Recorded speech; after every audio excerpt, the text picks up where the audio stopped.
ওকে, তো আজকে আমরা যেটা পড়বো কবিতা একটাই বাকি আছে আমাদের সিলেবাসের শেষ কবিতা ক্লাস 12-এর ফোর্থ সেমিস্টারে, that is the green house effect. এর সঙ্গে আমরা সবাই পরিচিত, গ্রিন হাউস বিষয়টার সঙ্গে বা গ্রিন হাউস এফেক্ট এদের বহুবার শুনেছি, বহুবার আমরা বিজ্ঞানে বইতে পড়ে এসেছি গ্রিন হাউস এফেক্ট বলে এই বিষয়টা। এবং সেই গ্রিন হাউস এফেক্ট বিষয় যেটা আমরা পড়ে এসেছি বিজ্ঞানে, এবং আমরা যেটা কবিতায় পড়তে চলেছি, দুটোই একই। এমনটা ভাবার কিছু নাই যে লিটারেচারে গ্রিন হাউস এফেক্ট এই বিষয়টা পড়ছি মানে বিশেষ কিছু আলাদাভাবে দৃষ্টিভঙ্গি দিয়ে দেখানো হচ্ছে, তেমনটা না। সাহিত্যে গ্রিন হাউস এফেক্টকে নিয়ে আসা হয়েছে, মানে মনে হচ্ছে আমরা নর্মালি সাহিত্যে সব যে সমস্ত কবিতাগুলো পড়েছি বেশিরভাগই রোমান্টিসাইজ করে নেচারকে দেখানো হয়েছে। নেচারকে দেখানো হয়েছে যে কত সুন্দর, কত মিষ্টি, আবার কখনো কখনো নেচারের বিভিন্ন ভয়ঙ্কর দিকও দেখানো হয়েছে। কিন্তু এইখানে একটা বাস্তবধর্মী দৃষ্টিভঙ্গি দিয়ে প্রথমবার আমরা একটা কবিতা পড়তে চলেছি, আমাদের অন্ততপক্ষে আমাদের সিলেবাসের হিসাবে। কবিতার নাম গ্রিন হাউস এফেক্ট। আগে এই কবিতার যিনি কবি তার সম্বন্ধে দু চারটে কথা জেনে নিই, ঠিক আছে?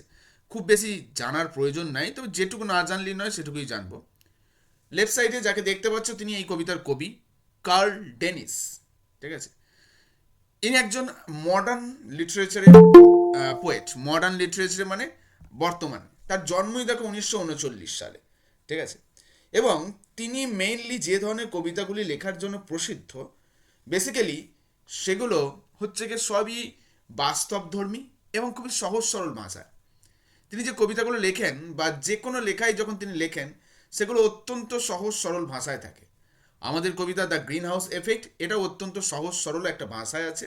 এবং অবশ্যই সাহিত্য মানে সাহিত্যে প্রকৃতিকে যেমন দেখানো হবে, বিজ্ঞানকেও টানা হয়েছে, পাশাপাশি এখানে ইতিহাসকেও টানা হয়েছে। অর্থাৎ ইতিহাস এবং বর্তমান এই দুটোকে মিলিয়ে ভবিষ্যতে কি হতে পারে সেটা রূপ দেখানো, সরি সেটা রূপ দেখানো হয়েছে দ্য গ্রিন হাউস এফেক্টে। অর্থাৎ কবি ইতিহাসের নিদর্শন টেনেছেন, বর্তমানের অবস্থা দেখিয়েছেন, ভবিষ্যতে কি হবে সেটাকে বুঝিয়েছেন, অতীত এবং বর্তমানকে মিলিয়ে। জন্ম 1939 সালে। এবার এনার ক্ষেত্রে একটা জিনিস যেটা মনে রাখার মতো বিষয়, যে সাহিত্যে তার কিন্তু যথেষ্ট অবদান আছে। তিনি পুলিৎজার প্রাইজ পেয়েছেন, যেটা আমেরিকান লিটারেচারের সর্বশ্রেষ্ঠ লেখকদের দেওয়া হয়। আমাদের এই লেখক আমেরিকান লিটারেচারের উপর কাজ করেছেন এবং তিনি একজন আমেরিকানও ছিলেন। জন্মসূত্রে তিনি আমেরিকান পোয়েট, ওকে? এবং তিনি যে বইটা লেখার জন্য পুরস্কারটা পেয়েছিলেন দ্যাট ওয়াজ প্র্যাকটিক্যাল গডস। দেখো দেয়াই রয়েছে এখানে, ওকে? সো আমাদের গ্রিন হাউস এফেক্ট এই কবিতা ফোকাস করবে ক্লাইমেট চেঞ্জের ওপর, জলবায়ু পরিবর্তনের ওপর, এবং এই ক্লাইমেট চেঞ্জ হলে আগামী দিনে কি কি প্রভাব এই দুনিয়াতে আসতে পারে সেটা কি কবি এই কবিতায় দেখিয়েছেন খুবই সহজ সরল লুসিড ল্যাঙ্গুয়েজে। এইবার একটু বুঝে নিই গ্রিন হাউস জিনিসটা কি। জানি আমরা সবাই পড়েছি জিওগ্রাফিতে, 7, 8, 9 এই সমস্ত ক্লাসগুলোতে আমরা গ্রিন হাউস জিনিসটা পড়েছি, তবু একবার ঝালিয়ে নিই। গ্রিন হাউস দেখো লেফট সাইডে একটা ছবি দেওয়া রয়েছে, এইটা হলো বেসিক্যালি গ্রিন হাউসের কনসেপ্ট। শীতপ্রধান দেশে যেহেতু ওখানে উষ্ণতা অনেকটা কম হয়, তাই চাষাবাদ করার জন্য এরকম কাঁচের ঘর তৈরি করা হয়, যেখানে সূর্যের রশ্মি বাইরে থেকে প্রবেশ করে ভেতরে, এবং ভেতরে সেই তাপমাত্রা বাইরে অতটা দ্রুত বেরিয়ে আসতে পারে না, যার ফলস্বরূপ দীর্ঘ সময় জুড়ে সেই অংশটা উত্তপ্ত থাকে এবং ওখানে গাছগাছালি শাকসবজি চাষাবাদ ভালো হয়। And this is the concept of green house. এবং এই সেম কনসেপ্ট কিন্তু আমাদের পৃথিবীর ক্ষেত্রেও কাজ করে। আমাদের পৃথিবীর চারপাশে এরকম কাঁচের ঘর নাই, তবে একটা বায়ুমণ্ডলের স্তর আছে, যে স্তরটা থাকার কারণে সূর্যরশ্মি যখন আমাদের পৃথিবী পৃষ্ঠে প্রবেশ করে তখন কিন্তু ওই বাইরের দিকে সম্পূর্ণরূপে তাপটা অত দ্রুত বেরিয়ে যায় না যত দ্রুত প্রবেশ করে, ধীরে ধীরে বের হয়। এবং এই যে ধীরে ধীরে বের হতে বা বাতাসের যে তাপমাত্রা সেটাকে আটকে রাখে কিছু গ্যাস, যেগুলো আমরা অবশ্যই বিজ্ঞানে পড়েছি। কার্বন ডাই অক্সাইড আছে, ক্লোরোফ্লোরোকার্বন আছে, এই ধরনের যে গ্যাসগুলো রয়েছে, সালফার ডাই অক্সাইড আছে, এরা কিন্তু বাতাসে উষ্ণতাকে পৃথিবী পৃষ্ঠ থেকে বাইরে বেরিয়ে যেতে দ্রুত দেয় না, যা ফলস্বরূপ ওই কাঁচের ঘরের মতোই কাজ করে এই বায়ু স্তরগুলো, এবং পৃথিবীটা ধীরে ধীরে উষ্ণ হয়। এই যে উষ্ণ হবার ঘটনা, একেই বলা হয় গ্রিন হাউস। এটা তো আমরা সায়েন্সে পড়েছি, আলাদা করে বোঝানোর কিছুই নাই। এবার এই কবিতায় কবি দেখাচ্ছেন এই গ্রিন হাউস এফেক্টের কারণে কি কি হতে চলেছে, ঠিক আছে? তো চলো এবার ডাইরেক্ট কবিতায় চলে আসি, সহজ সরল কবিতা, বেশিক্ষণ লাগবে না আমাদের পড়তে। The gradual warming trend, sorry এক minute, the gradual warming trend will likely go on. কবিতার শুরুতেই কবি বলে দিলেন যে এই যে দিন দিন তাপমাত্রা বৃদ্ধি পাওয়ার একটা প্রবণতা বা ট্রেন্ড দেখা যাচ্ছে, সেটা কিন্তু লাইকলি গো অন, সম্ভবত চলতেই থাকবে। And the grain belts begin to slide closer to the poles. Grain belts মানে শস্য উৎপাদন করার যে এলাকা, মানে যেখানে কৃষিকাজ হয়। কবি বলছেন এই উষ্ণতা দিন দিন বৃদ্ধি পাবে, যা ফলস্বরূপ শস্য উৎপাদন এলাকাগুলো আরও ধীরে ধীরে মেরু অঞ্চলের দিকে চলে যাবে। পোলস মানে মেরু, অর্থাৎ সুমেরু কুমেরু। কেন মেরু অঞ্চলের দিকে চলে যাবে? এই যে আমাদের অঞ্চলগুলো রয়েছে যেখানে এখন আমরা বসবাস করছি। আচ্ছা, আর একটা কথা মাথায় রেখো, কবি কিন্তু এই কথাটা আমেরিকার প্রেক্ষাপটে বলছেন, এই পুরো কবিতাটা। হ্যাঁ, তো আমরা আমেরিকার প্রেক্ষাপটেই পড়বো কবিতাটাকে। আমেরিকার বিভিন্ন অঞ্চলগুলো কীভাবে পরিবর্তন হবে সেই হিসাবে তিনি বলছেন। তো আমেরিকার যেগুলো গ্রেইন বেলস, অর্থাৎ যেখানে শস্য চাষ হয়, মানে সমতল ভূমি, আমেরিকার মধ্যভাগটা হচ্ছে সমতল ভূমি। তো কবি আশঙ্কা করছেন একদিন এই মধ্যভাগের সমতল ভূমি অনুর্বর হয়ে যাবে, এবং যেহেতু তাপমাত্রা বৃদ্ধি পাবে, তাহলে সুমেরু বা কুমেরু অঞ্চলে কি হবে, তখন বরফ গলবে, যার ফলস্বরূপ ওই জায়গা অনেক জায়গা উন্মুক্ত হয়ে যাবে, এবং আস্তে আস্তে আমাদের এই সমতল ভূমি যেখানে এখন শস্য ফলছে, সেগুলো আস্তে আস্তে মরুভূমিতে পরিণত হবে। একটু পরে বলা আছে দেখবে। এবং ওই অংশগুলো উর্বর হবে সুমেরু এবং কুমেরু অঞ্চলে, যা ফলস্বরূপ এখন যে অংশে প্রচুর পরিমাণে শস্য উৎপাদন হচ্ছে, সেটা সরতে সরতে ওই সুমেরু এবং কুমেরু অঞ্চলের দিকে চলে যাবে। The plain states will be abundant. এই বর্তমানে যে সমস্ত প্লেন বা সমতল ভূমিগুলো রয়েছে, সেগুলো একসময় পরিত্যক্ত হয়ে যাবে। অ্যাজ জায়েন্ট ডাস্ট বোলস, ঠিক যেন একটা বড় ধুলোর বাটির মতো, মানে এক প্রকার বলতে গেলে যেন মরুভূমির মতো। মরুভূমিকে যদি আমরা দেখি দূর থেকে, তাহলে আমাদের মনে হতে পারে যে কেউ যেন একটা বাটি উল্টো করে রেখে দিয়েছে, এবং সেটা অবশ্যই ধুলোয় পরিপূর্ণ, কারণ মরুভূমিতে সবই বালি আর বালি। তাহলে কবি বলছেন আমরা যেখানে এখন কমফোর্টেবলি বসবাস করছি, একদিন বিশ্ব উষ্ণায়নের ফলে এই অঞ্চলগুলো কেবল মরুভূমিতে পরিণত হবে, এবং আস্তে আস্তে পোল অঞ্চলগুলো, সুমেরু কুমেরু অঞ্চলগুলো কিন্তু তখন কৃষিক্ষেত্র হয়ে উঠবে, অর্থাৎ বর্তমানের যে শস্য কেন্দ্র সেটা আস্তে আস্তে সরতে থাকবে এই মেরু অঞ্চলের দিকে। এইবার এই লাইনটাতে the plain states will be abandon as dust bowls, এখানে সিমিলি প্রয়োগ করা হয়েছে। অলরেডি আমরা শিখে নিয়েছি অ্যাজ এবং লাইক দিয়ে তুলনা থাকলে সেটাকে সিমিলি বলা হয়। তো এখানে দেখতে পাচ্ছি অ্যাজ জায়েন্ট ডাস্ট বোল বলা আছে, এটা একটা সিমিলি, কিন্তু পাশাপাশি এটা একটা অ্যালিউশনও বটে। অ্যালিউশন জিনিসটা কি আমি বলেছিলাম যখন ফিগার অফ স্পিচ পড়িয়েছিলাম, তো আরেকবার বলে দিই। অ্যালিউশন বলতে বোঝায় যে ঐতিহাসিক কোনো ঘটনা কিংবা ঐতিহাসিক কোনো বই কিংবা ঐতিহাসিক কোনো বিষয়বস্তু থেকে উদাহরণ যখন টেনে বলা হয়। আমরা বিভিন্ন জায়গায় বিবলিক্যাল অ্যালিউশন পেতাম, অর্থাৎ বাইবেলে বলা কথাকে যখন কোনো এক জায়গায় তুলে ধরা হয়, সেগুলোকে বলা হয় বিবলিক্যাল অ্যালিউশন। এখানে আমরা যে অ্যালিউশনটা পাবো সেটা একটা হিস্ট্রিক্যাল অ্যালিউশন, একটা ঐতিহাসিক ঘটনার কেন্দ্র করে এই উদাহরণটা দেওয়া হয়েছে। কোন উদাহরণটা? ওই জায়েন্ট ডাস্ট বোলস, এই শব্দটুকু বা এই ফ্রেজটুকু একটা অ্যালিউশন, হিস্টোরিক্যাল অ্যালিউশন। ঘটনাটা কি ঘটেছিল দেখো পরে দেওয়া আছে, যে সালটা প্রবাবলি 1930 সাল ছিল, ঠিক আছে? হ্যাঁ, 1930 সাল। সেই সময় একটা ঘটনা ঘটে গিয়েছিল আমেরিকার গ্রেট প্লেন্স অঞ্চলে। গ্রেট প্লেন্স অঞ্চলে বিশেষত কয়েকটা প্রধান শহর আছে। শহরগুলোর নাম দেখো ওখানে দেওয়া রয়েছে, ওকলাহোমা, টেক্সাস, কানসাস, কলোরাডো ইত্যাদি ইত্যাদি, সব বিভিন্ন রকম শহর ছিল। এই সমস্ত শহরে কি হয়েছিল, একটা সময় এসেছিল 1930-এর সময়, একটা সময় এসেছিল যেখানে সিভিয়ার ডাস্ট স্টর্মস দেখা দিয়েছিল, ভয়ঙ্কর ধুলোঝড়, এবং যার ফলস্বরূপ ওই অঞ্চলে প্রচুর ক্রপস অর্থাৎ শস্যক্ষেত্র মারা গেছিল, এবং লাইফ স্টকস অর্থাৎ প্রাণী প্রতিপালন যেগুলো করা হয় যেমন হাঁস মুরগি এই সমস্ত কিছু প্রচুর নষ্ট হয়েছিল, এবং বলতে গেলে ওই মধ্য অঞ্চলটা একেবারে ধুলো মাখা মরুভূমিতে পরিণত হয়ে গেছিল প্রচণ্ড ধুলোঝড়ের কারণে। তাহলে সেই 1930 সালের ঘটনার রেফারেন্স টেনে কবি এখানে সন্দেহ করছেন যে আগামীতেও এমন দিন আসবে, ওই 1930-এর সালটা ফিরে আসবে আবার, এবং মধ্য অঞ্চলগুলো যেগুলো এখন সমতল ভূমি প্রচুর শস্য ফলে, সেগুলো আবার কোনো না কোনো একদিন মরুভূমিতে পরিণত হবে, এবং এই সমস্ত কিছু হবে কিসের কারণে? গ্রিন হাউস এফেক্টের কারণে। এরপর কি বলা হচ্ছে দেখি, Greenland and Antarctica will join two new great powers. এবার কবি কেবল শুধুই মাত্র ওই ন্যাচারাল কী কী চেঞ্জ আসছে সেগুলোর উপর ফোকাস করছেন না, পাশাপাশি পলিটিক্যালি কী কী চেঞ্জ আসতে পারে সেটা উল্লেখ করছেন। কবি বলছেন গ্রিনল্যান্ড এবং অ্যান্টার্কটিকা, যেগুলো বর্তমানে মানুষ যাদেরকে পাত্তাই দেয় না, যে সমস্ত দেশগুলোর বিশেষ কোনো অস্তিত্ব আছে বলে আমরা কেউ মনে করি না। হ্যাঁ, আমরা মনে করি যে এই সমস্ত দেশ তো খুবই ছোট ছোট দ্বীপ, এরা কীভাবে ক্ষমতায় আসতে পারে। আন্টার্কটিকা তো ছেড়েই দাও, যেখানে পেঙ্গুইন ছাড়া বা অন্যান্য কয়েকটা জন্তু জানোয়ার ছাড়া তো মানুষ সেখানে তেমনভাবে থাকেই না। তাহলে এইখানকার অঞ্চলটা কোনোভাবে ক্ষমতায় আসতে পারে সেটা ভাবতেই পারি না। কিন্তু কবি বলছেন না, একটা সময় আসবে যখন এই গ্রিনল্যান্ড, অ্যান্টার্কটিকা, এই সমস্ত দেশগুলো গোটা দুনিয়া জুড়ে রাজ করবে, even if we play them off against each other. এমনকি আমরা যদি তাদেরকে একে অপরের বিরুদ্ধে লড়িয়েও দিই, ফর মোর এইড, আরও বেশি লাভের জন্য, we will still be poorer than we are now, তবুও কিন্তু আমরা তখন তাদের থেকেও গরিব থাকব।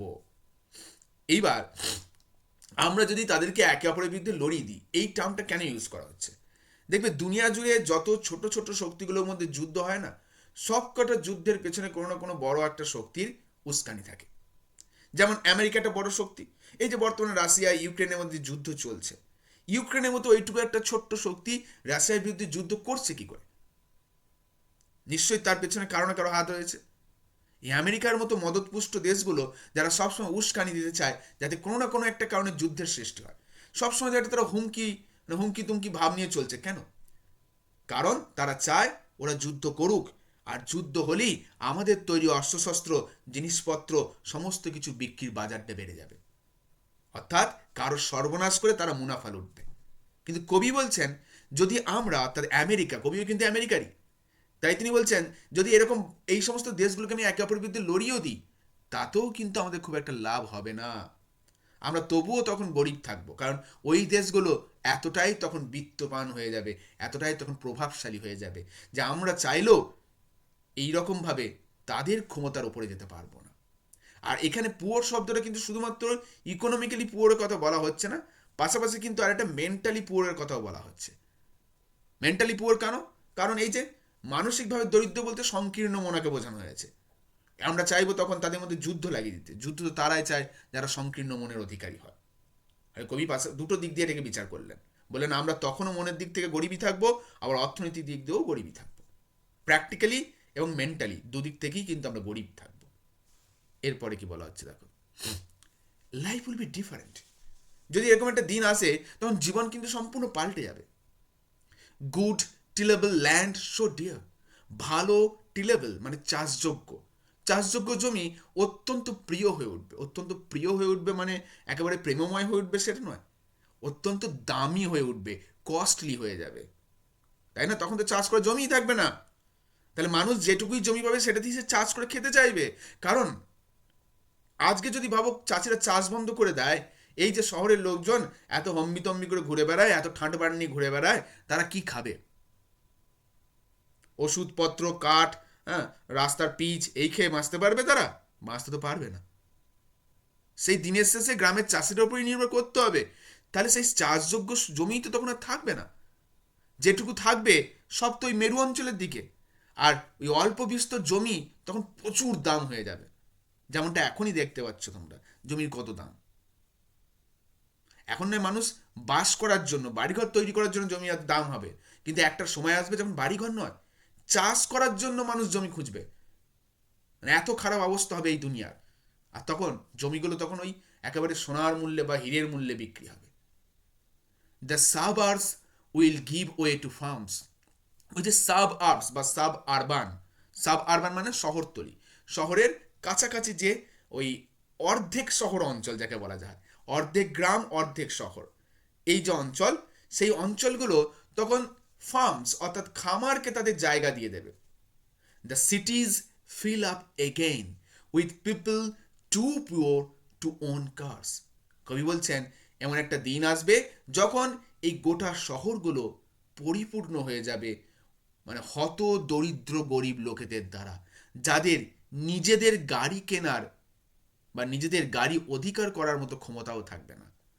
এখনকার মানুষগুলোর দিকে তাকাও, এটাও কিন্তু এক প্রকার একটা ক্রিটিসিজম বলতে পারো, বা আইরনিক্যালি ক্রিটিসাইজ করা হয়েছে এটা।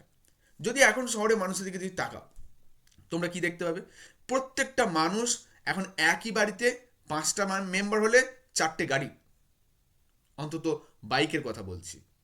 ইভেন শহরে মানুষরা আজকাল স্ট্যাটাস মেনটেন করার জন্য যদি একটা 4 চাকা না রাখতে পারে, একটা তাদের কেমন মন খুসখুস করে, হ্যাঁ পাশের বাড়ি রয়েছে আমার নেই।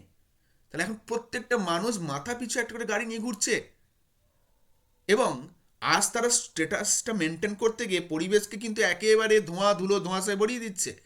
তাই একদিন এমন দিন আসবে যেদিন এই শহরের মানুষগুলোরই কারোরই কোনো ক্ষমতা থাকবে না একটা গাড়ির মালিকানা পাওয়ার। সেটা দুদিক থেকে ক্ষমতা থাকবে না। এক, তারা ইকোনমিক্যালি উইক হয়ে যাবে। দুই, একটা সময় আসবে যখন এই জীবাশ্ম জ্বালানি পুরোপুরি শেষ, একেবারে অনিয়ন্ত্রিত ব্যবহার হচ্ছে। সময় আসবে জীবাশ্ম জ্বালানি পুরো শেষ হয়ে যাবে, তখন মানুষ চাইলেও আর গাড়ি কিনে ব্যবহার করতে পারবে না। এখন তোমরা বলতেই পারো স্যার ইভি, ওই যে ইভি কিনতে গেলেও তো সে টাকার প্রয়োজন হবে, ওই জন্য বললাম দুদিক থেকেই কিনতে পারবে না। এক, তারা ইকোনমিক্যালি তো উইক হয়ে যাবি, আবার দুই, তখন জ্বালানিও থাকবে না।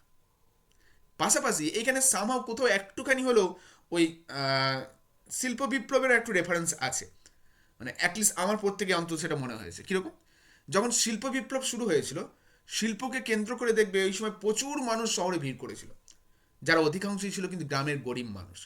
শহরগুলো আবার সেই গরিবদের দ্বারা পূর্ণ হয়ে যাবে, কারণ গ্রামে তো চাষযোগ্য জমি আর থাকবে না, সেগুলো তো মরুভূমিতে প্রয়োজন হবে, পরিণত হবে। তখন আবার মানুষরা সব গরিব হবে, আবার ছুটে আসবে এই সমস্ত অঞ্চলে, তাহলে সেই গরিবদের দ্বারা পূর্ণ হয়ে যাবে এই অঞ্চলগুলো। এবং মানুষ তখন এতটাই গরিব হয়ে যাবে, walking to work or crowding on trolleys, তখন তারা কাজে যাবে পায়ে হেঁটে, নয়তো ট্রলিজ, আচ্ছা ট্রলিজ মানে গণপরিবহন বলতে পারো, ঠিক আছে, মানে ধরো বাস, ট্রেন, ট্রাম ইত্যাদি, এতে যাওয়ার জন্য ক্রাউডিং, ভিড় করে থাকবে, যেমনটা 5টা-10টা সাধারণ মানুষ করে। এখন দেখবে বাসে বা ওই যে ট্রেনে, যদিও ট্রেনে ভিড় হয়, বিশেষ করে বাসের কথা বলছি আমি, বাসে দেখবে এখন সেভাবে আর ভিড় নাই, বেশিরভাগ রুটে অনেক বাস দেখবে উঠে যাচ্ছে, কারণ তাদের লাভ হচ্ছে না। লাভ হবে কি করে? আর প্রত্যেকটা মানুষ তো দূর বাসে যাব, প্রচুর ঝামেলা, একটা গাড়ি কিনে নিই। জীবনে 10 বছর চাকরি করলো কি 20 বছর চাকরি করলো, 20 বছরের মধ্যে 15 বছর ইএমআই ভরতে ভর্তি তার জীবন চলে গেল, কিন্তু গাড়ি কিনতে হবে, এইটা মানুষের স্ট্যাটাস। তাহলে সেই স্ট্যাটাসটা মেনটেন করতে গিয়ে মানুষ প্রত্যেকে ইন্ডিভিজুয়াল একটা গাড়ি নিচ্ছে, কিন্তু কই বলছে একটা সময় আসবে যখন কেউই গাড়ির মালিক থাকবে না, সবাই কাজে যাবে হয় পায়ে হেঁটে, নয় বাসে, ট্রেনে, ট্রামে ভিড় করে থাকবে কাজে যাওয়ার জন্য। অর্থাৎ কবি আগামী ভবিষ্যতে সেই পুরাতন দিনের মতো দিনগুলো ফিরে আসবে সেই বিষয়ে আমাদেরকে সচেতন করছেন। এর পরের লাইনে কি বলা হচ্ছে দেখো, we will move down streets lined with practical nut trees, not elm and oaks, with vegetables crowding the front lawns. এইবার এই দুটো লাইন মারাত্মকভাবে সত্য কথা কবি তুলে ধরছেন। কবি বলছেন যে আমরা যে রাস্তা দিয়ে যাব, সেই রাস্তার দুই পাশে কিন্তু আর সেই সুন্দর সুন্দর ফুলের গাছ, ফলের গাছ থাকবে না। তোমরা দেখবে বড় বড় রাস্তা যখন যাবে, অনেক রাস্তার ধারে এরকম সুন্দর ফুল গাছ লাগানো থাকে বা পাতাবাহার গাছ লাগানো থাকে, যেগুলো রাস্তার সৌন্দর্যায়নের জন্য ব্যবহার করা হয়ে থাকে, বিশেষ করে হাই রোডের দিকেও ব্যবহার করা হয়ে থাকে, শহরের ভেতরেও ব্যবহার করা হয়ে থাকে। কিন্তু কবি বলছেন না, আর শহরের সৌন্দর্যায়ন করার জন্য এই সমস্ত ফালতু গাছ লাগানো হবে না। দেখো এই ফুল গাছ কিংবা পাতাবাহার গাছ, এগুলো কোনো মূল্য আছে? মানে এগুলো কি আমাদেরকে খিদে মেটাবে? মেটাবে না। তখন রাস্তার ধারে প্র্যাকটিক্যাল নাট থাকবে। নাট মানে বাদাম। বাদাম একটা প্র্যাকটিক্যাল গাছ। কেন প্র্যাকটিক্যাল গাছ? কারণ বাদাম তোমাকে পেটের খিদে মেটাতেও সহায়তা করতে পারে। অ্যাকচুয়ালি এখানে প্র্যাকটিক্যাল নাটস বলতে কবি এমন গাছগুলোকে বোঝালেন যেগুলো আমরা খাবার হিসেবে গ্রহণ করতে পারবো, যাদের ফল। তাহলে এখন আর মানুষ সৌন্দর্যায়নের জন্য গাছ লাগাবে না, কারণ তার তো জায়গা এমনিতেই নাই। তাই যেটুকু জায়গা সে পাবে সেখানে কি মনের সৌন্দর্য বৃদ্ধি করবে নাকি পেটের খিদে মেটাবে? সবার প্রথম টার্গেট থাকবে তার পেটের খিদে মেটানো। তাই এখন সৌন্দর্যায়নের গাছের বদলে প্র্যাকটিক্যাল নাটস থাকবে, বাদাম গাছ থাকবে। সেখানে এলম ট্রি বা দেবদারু গাছ থাকবে না, কিংবা ওক ট্রি থাকবে না। এবং মানুষের বাড়ির সামনে যে লন মানে যে উঠান বা তৃণভূমি, অ্যাকচুয়ালি লন মানে সেই তৃণভূমিতে আর ওই ঘাস চাষ হবে না বাবা, সেখানে এখন ভেজিটেবল চাষ হবে, সবজি। অর্থাৎ মানুষ তার বাড়িতে যেটুকু ফাঁক পাবে সেটুকুতে সে বিভিন্ন শাক সবজি চাষ করবে। কারণ আগে তো গোটা পৃথিবীতে অঢেল জায়গা ছিল, অঢেল চাষ হয়েছে, কিন্তু এখন তো জায়গা সীমিত। যে যেখানে পারবে, যেমন করে পারবে, প্র্যাকটিক্যালি ট্রিজ প্লান্ট করবে, যেগুলো আমাদেরকে খাবার যোগাবে, সেটা বাদাম হোক কিংবা শাকসবজি চাষ হোক। আর মানুষ তার বাড়ির সামনের উঠানটাকে সুন্দর সুন্দর ফুল গাছ দিয়ে সাজাবে না, এখন তারা শাকসবজি চাষ করবে, ওখানে দুটো বেগুন লাগাবে, দুটো উচ্ছে লাগাবে। এরপরে কি বলা হচ্ছে দেখি, এটাতে গেল কি কি মানুষের ব্যক্তিগত স্তরে কি কি চেঞ্জ আসতে পারে। আরও দেখানো হয়েছে, দেখো কি বলা হয়েছে, the tax base will be too small to support the public buildings. এবং মানুষের আয় যদি কমে যায় তাহলে তো ট্যাক্সটাও তো কমে যাবে। তুমি যত বেশি আয় করবে তত বেশি তোমাকে ট্যাক্স দিতে হবে। এখন মানুষের তো রোজগার কমে যাচ্ছে, তাহলে একটা রাজ্যের বা একটা দেশের যে ট্যাক্স সিস্টেম সেটাও ভেঙে পড়বে, এতটাই কমে যাবে যে এটা পাবলিক বিল্ডিংসগুলো আছে, পাবলিক বিল্ডিংস মানে সরকারি ভবন অ্যাকচুয়ালি, ঠিক আছে, মানে ওই বিভিন্ন সরকারি সহায়তা প্রদানকারী যে ভবনগুলো হয়ে থাকে, ধরে নাও সে বিডিও অফিস হোক কি এসডিও অফিস হোক কি পঞ্চায়েত অফিস হোক কি, আরও আমি জাস্ট মিনিমাল আমাদের হিসেবে বললাম, আমেরিকান হিসাবে আমি বলছি না এটাই, ঠিক আছে। তো সেই সরকারি বিল্ডিংগুলোকে পরিচর্যা করারও ক্ষমতা থাকবে না সরকারের, এতটাই ট্যাক্স কমে যাবে। কারণ এই যে সরকারি কর্মচারীরা বেতন পায় বা সরকারি যে ভবনগুলো এই সমস্তগুলো পরিচালিত হয়, এগুলো কিসের দ্বারা হয়? আমরা ট্যাক্স পে করছি, সেই ট্যাক্সের টাকাতেই হচ্ছে। কিন্তু তখন ট্যাক্স ইনকামটাই যদি কমে যায় তাহলে তো সবই ভেঙে যাবে। We will have to donate hours after work each week. এটাও একটা দারুণ বাস্তবতা।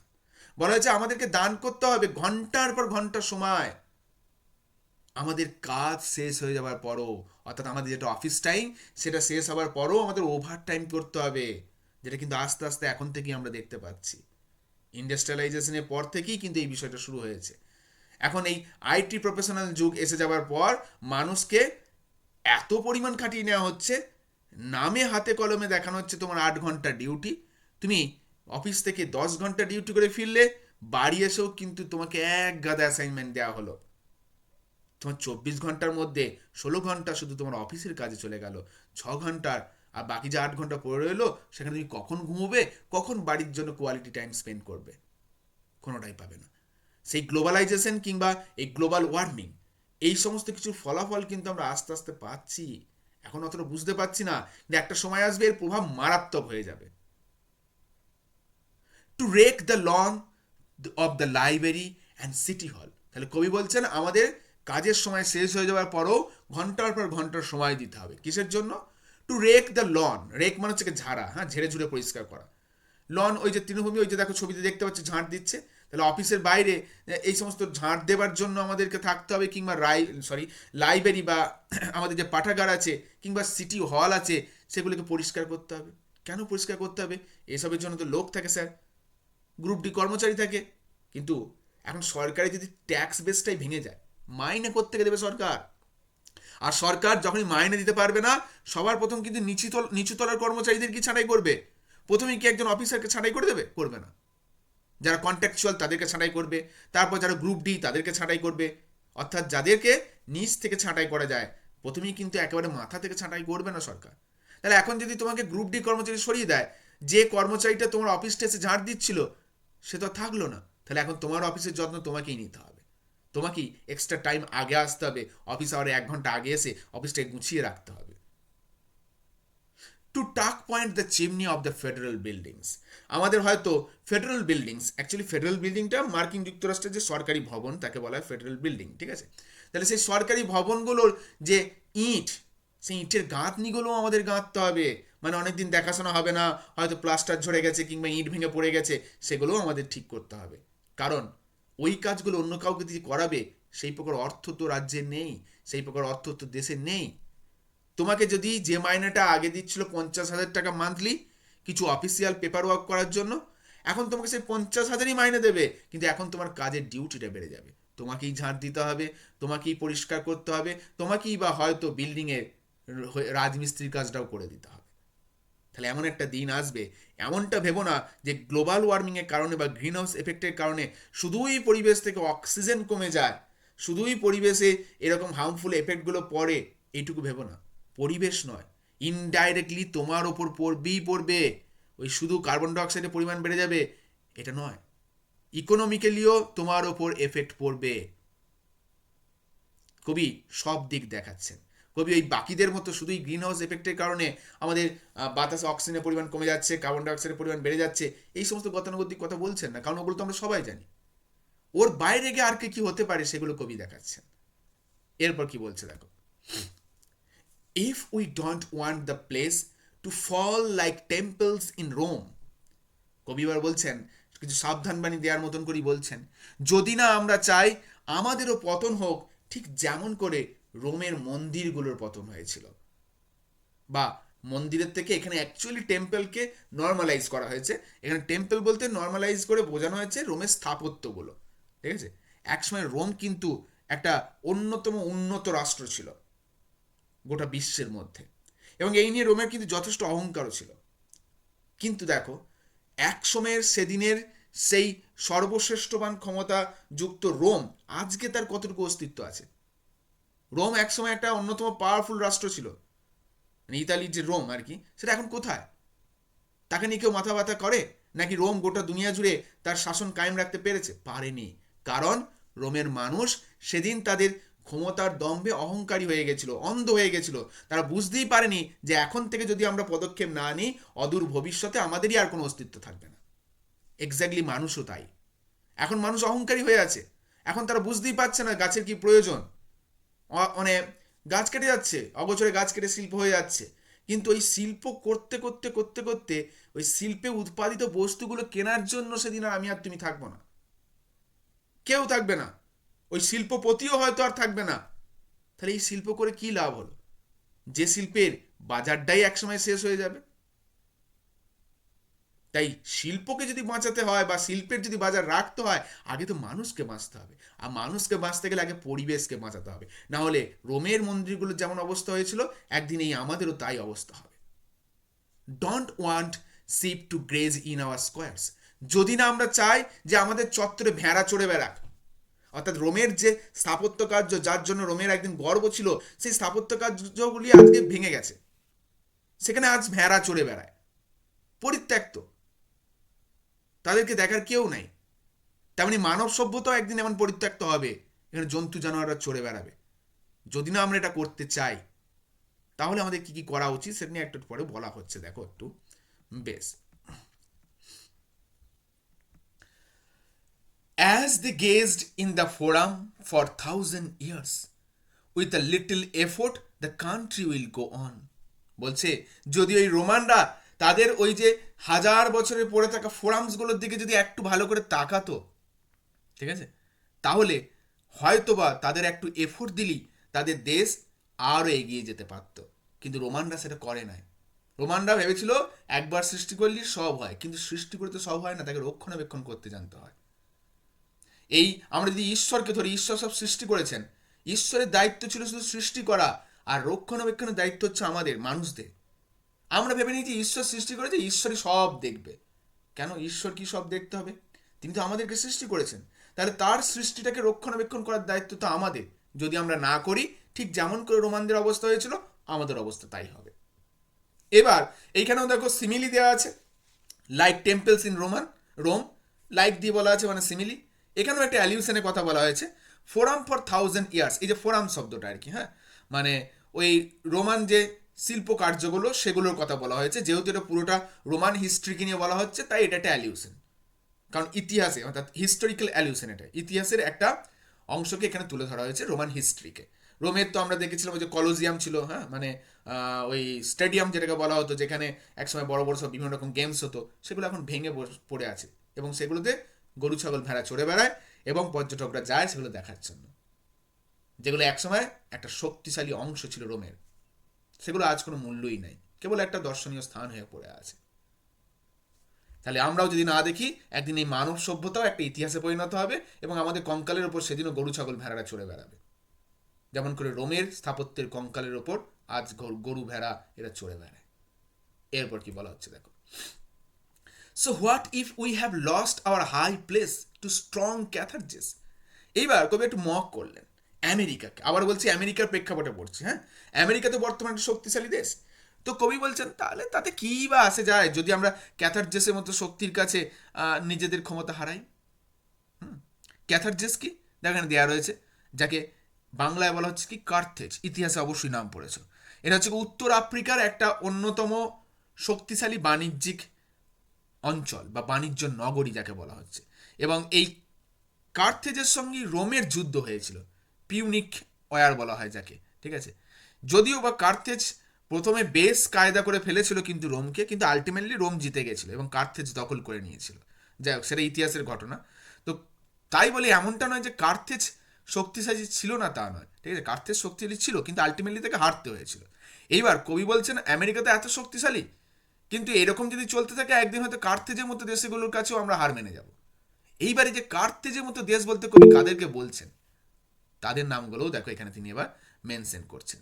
এখন তার সেই কার্থেজ নেই, সেই কার্থেজের মতো দেশ কোনগুলো দেখো, এরপরে অংশে তিনি একটা একটা করে নাম বলছেন। Whose far flung fleet will be loaded with merchandise cheaper than ours. কবি বলছেন এই কার্থেজের মতো দেশগুলোর ফার ফ্লাং ফ্লিটস, অর্থাৎ সুদূর প্রসারী যে নৌবহর, সেগুলো সজ্জিত থাকবে। কিসে সজ্জিত থাকবে?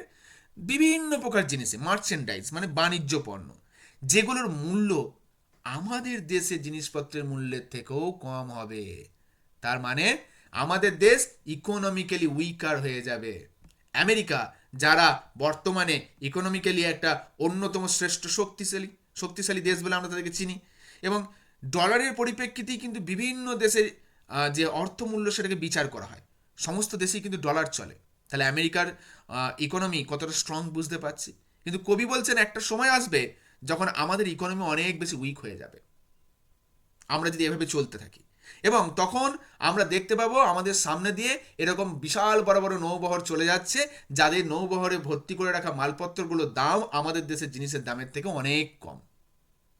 হয় না, মুদ্রাস্ফীতি যাকে বলা হয়। এই রিসেন্ট সব বিভিন্ন জায়গায় পাকিস্তান, শ্রীলঙ্কা, আমাদের এদিকে বাংলাদেশ, এইসব জায়গায় মুদ্রাস্ফীতি কোন জায়গায় গিয়ে পৌঁছেছে, বিশেষত পাকিস্তান এবং শ্রীলঙ্কার ক্ষেত্রে এখানে মুদ্রাস্ফীতি এখন চরমে গিয়ে পৌঁছেছে। এরা কিন্তু সামান্য জিনিস কিন্তু প্রচুর টাকা খরচা করে ফেলে।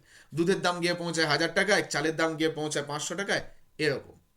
তাহলে আমেরিকারও একদিন এরকম দশা আসবে, যারা দূর থেকে দাঁড়িয়ে বাকি দেশগুলো কম দামে জিনিস বিক্রি করছে সেটা দেখবে, আমেরিকার অর্থনীতি দুর্বল হয়ে পড়বে। ওকে, তারপরে আবার কবি কি বলছেন দেখি।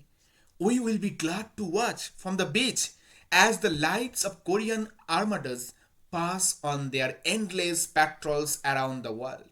কবি বলছেন আমরা আমেরিকানরা তখন দাঁড়িয়ে দাঁড়িয়ে এটা দেখে অনেক খুশি হব যে কোরিয়ান যে আর্মাডাস, অর্থাৎ কোরিয়ানদের যে বিশাল নৌবহর, তারা গোটা দুনিয়া জুড়ে প্যাট্রোলস অর্থাৎ টহল দিয়ে বেড়াচ্ছে। দেখো এখন কি, এখন তো আমেরিকা তার ক্ষমতার দম্ভ দেখায়, তারা গোটা দুনিয়াকে নিজেদের দখলে রাখে। সমস্ত জায়গাতে যাই হয়ে যাক, আমাদের বদ্দা আমেরিকা গিয়ে কিন্তু একটু কত্তাতি করবে, সে সব জায়গাতে বদ্দা সাজবে, যেখানেই যাই হোক আমি সর্বে সর্বা, সবাইতে গিয়ে তারা নাক গলাতে চায়। কিন্তু একটা দিন আসবে যখন আমেরিকা এরকম এক প্রান্তে পড়ে থাকবে, তখন এই এশিয়ার যে রাষ্ট্রগুলো সেইগুলো মাথা চাড়া দেবে। কোরিয়ার মতো রাষ্ট্রগুলো কিংবা চায়নার মতো রাষ্ট্রগুলো, হয়তো বা ভারতের মতো রাষ্ট্রগুলো তখন কিন্তু সর্বশক্তিমান হয়ে উঠবে, এবং অদূর ভবিষ্যতে এই দিনটা আসবে, আমেরিকার পতন হবেই।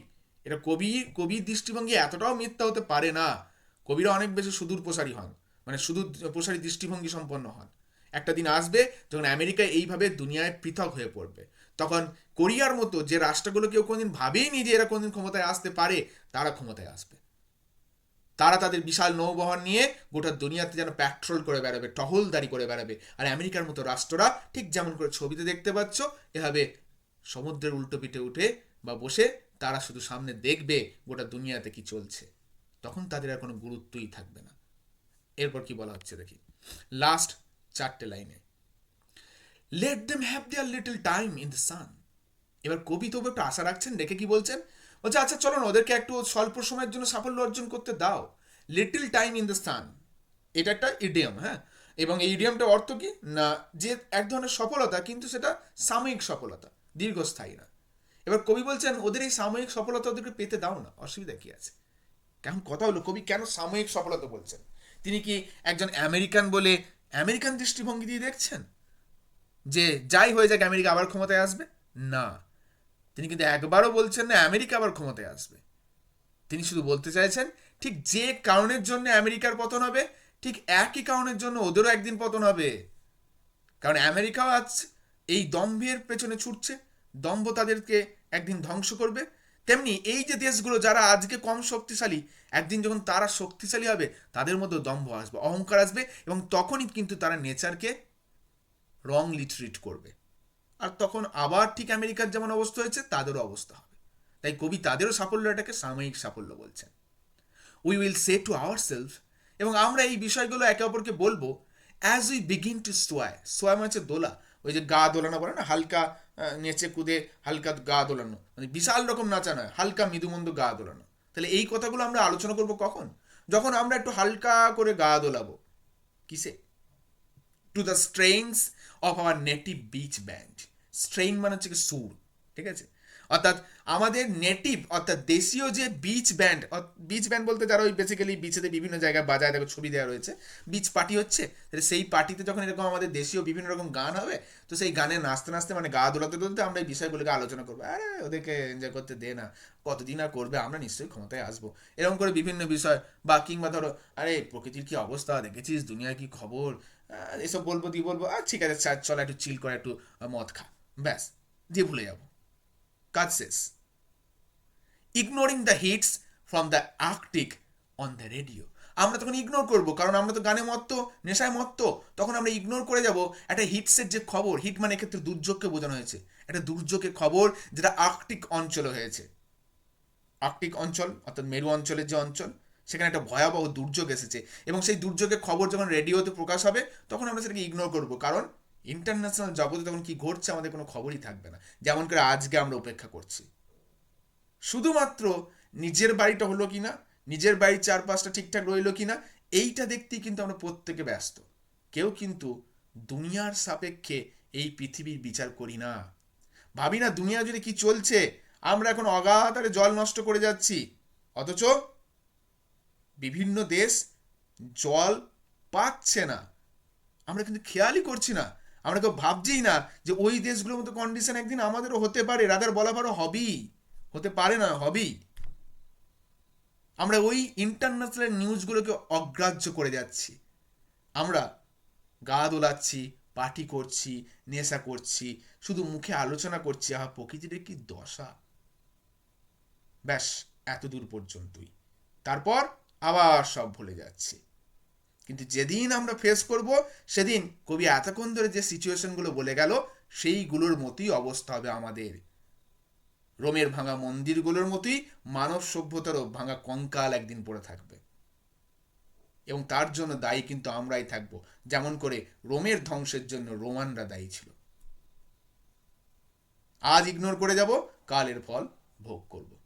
So as simple as it, একদম খুব সিম্পল একটা কবিতা, সাধারণ, অতীতকেরও উদাহরণ দিলেন, বর্তমানে কি হচ্ছে সেটা বললেন, এবং ভবিষ্যতে আমাদের সাথে কি হতে পারে সেটাও কিন্তু এই কবিতায় কবি বলে গেলেন। গ্রিন হাউস এফেক্টের যে নর্মাল দিক আমরা সবাই জানি, তার বাইরে গিয়ে আর কি কি ঘটতে পারে আমাদের সঙ্গে, সেগুলোকে সুন্দরভাবে এই কবিতায় কবি গুছিয়ে বললেন মাত্র 29টা লাইনে। কবিতাটা কিন্তু ওই কোনো পার্টিকুলার ফর্মকে ভিত্তি করে কিন্তু গড়ে ওঠেনি। দেখো এই কবিতাটা একটা 20 লাইন দিয়ে শেষ হয়েছে, 29টা লাইন, এবং এখানেই আমাদের এই কবিতা শেষ।